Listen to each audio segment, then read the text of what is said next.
Welcome back. We're beginning a new book today. We're beginning Murphy and Mousetrap. I do have a paper copy of this book, so it should be a bit easier to read from. We'll be doing chapter 1.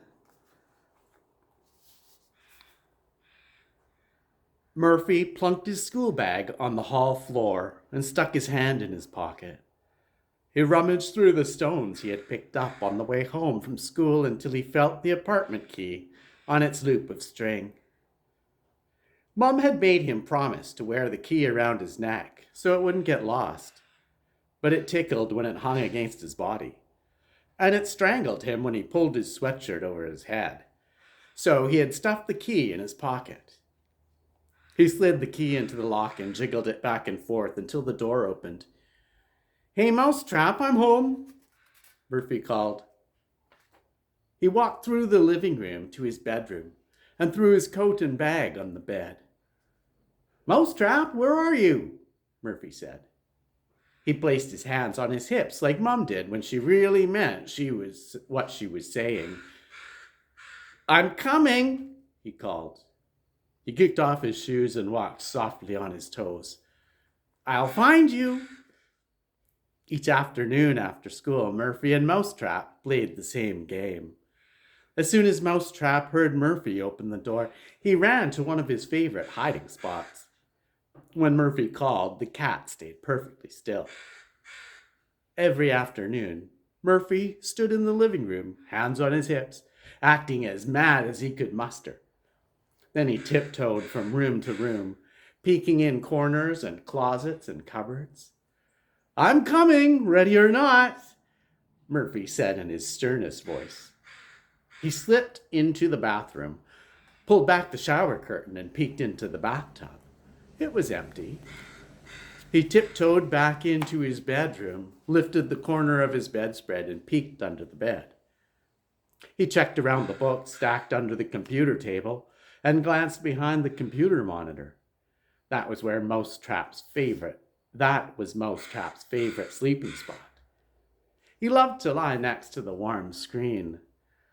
But Murphy had a feeling he wouldn't be there when the computer was turned off.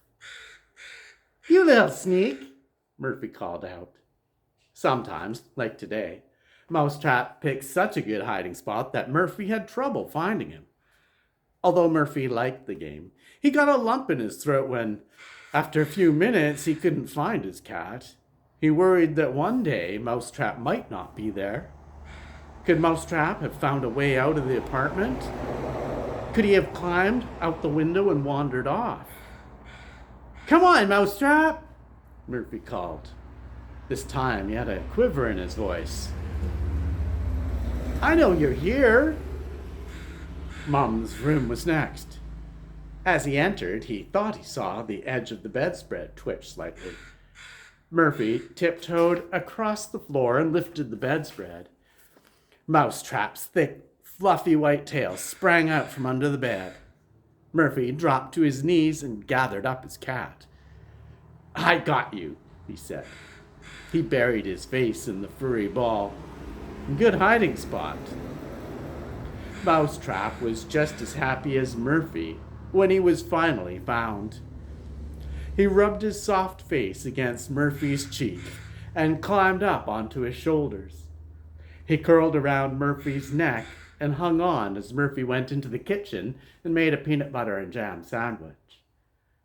When Murphy was finished, he sat down at his computer to scan the internet for websites that would describe the stone he had found on the way home from school. Mousetrap stepped off his shoulders, crept across the keyboard, and tucked himself into his favorite spot beside the computer screen.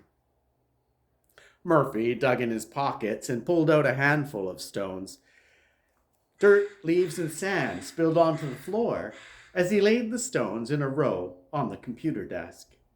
Most of the stones were gray and black and white. There's a picture for this one. We'll show the picture. This is the kind of chapter book that has the occasional picture in it.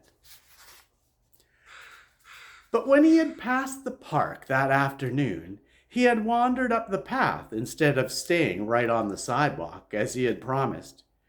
Out of the corner of his eye, Murphy had glimpsed a dark green stone, unlike anything he'd ever seen. It was wedged in tight next to a rock outcropping. After he pried it out, spat on it, and rubbed it against his pant leg, the stone glistened like a marble. Mousetrap lay in a sleepy pile with his eyes open just enough to watch Murphy place the stones into a pile. "So, Mousetrap," Murphy said, passing the small green stone in front of his cat's half-open eyes, "what kind of stone do you think this is?" Mousetrap's ears shot up, and he opened his blue eyes wide. His tail was curled around his body, and the tip rested under his chin. It twitched as he examined the stone. Murphy waited patiently, as if Mousetrap would identify the stone before he placed it next to others. Soon Murphy had 3 piles. Each pile contained similar stones. Mousetrap and Murphy examined the stones and the websites until they heard the key turn in the front door. Then Murphy grabbed Mousetrap and ran into the bathroom. He jumped into the bathtub and pulled the shower curtain around them. He tucked his cat onto his lap, took a deep breath, and held on until he heard the door open. "Murphy, I'm home," Mom called. She shut the door and walked through the hall to the kitchen. Murphy heard plastic bags drop onto the kitchen floor, and then a shuffle, which was probably Mom taking off her coat and throwing it over a kitchen chair. "Mousetrap?" Mom called. "Where are you?" Murphy didn't move, and Mousetrap stayed perfectly still. Murphy imagined Mom standing in the living room with her hands on her hips. The living room floor creaked as she stepped toward Murphy's bedroom. "Murphy, I know you're here." Her steps moved into her own bedroom, and Murphy heard her open the closet and say, "Where are you two?" Her footsteps got louder and louder. Murphy caught another breath and squeezed Mousetrap. Just as he was about to jump out to surprise her, Mom pulled back the shower curtain. "Gotcha!" she cried. She pulled Murphy and Mousetrap out of the bathtub, hugged her son, and stroked Mousetrap on the head. "You scared me," Murphy said. "You scared me too," Mom said with a laugh. Murphy had lived with Mom and Mousetrap in the apartment for as long as he could remember. His dad lived in another city in another province. Murphy didn't know much about his dad, except that Mom said Dad left him 3 things: his blue eyes, which weren't like Mom's at all, his blonde hair, and his name, Murphy. Mom had decided to call her son Murphy Jones. Dad's last name first, Murphy, and Mom's last name second, Jones. That was just about all Murphy knew about his dad. His dad had left before he was born, so it had always just been the 3 of them. Mom said Murphy was only 2 months old when neighbors down the hall moved out and left Mousetrap behind. When Mom came home from work, Mousetrap, who was just a little kitten at the time, was wandering up and down the hall. Mom picked him up and took him home. He was a tiny ball of white fluff. Mom said he looked like a snowball. His hair sparkled so much. Mom figured Mousetrap and Murphy must have been almost the same age, so they both celebrated their 9th birthday on October 30th. Murphy knew that cat years made Mousetrap much older, even though they were both born at the same time. That didn't make much sense to Murphy, but most of the time, Mousetrap did act like an old cat. He preferred to lie around the house, curled into a tight ball, fast asleep. Sometimes Mousetrap played with Murphy, games like hide and seek, but he didn't run around like he did when he was younger, or play with invisible things, or jump at things that Murphy couldn't see.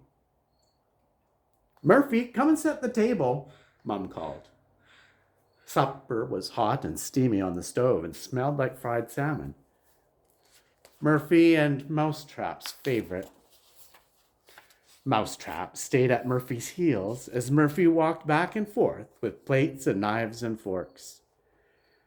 Then the cat jumped up onto a chair and watched expectantly as Mum placed fish and potatoes next to the butter and salt and pepper. Murphy said as he sat down. Supper looks good.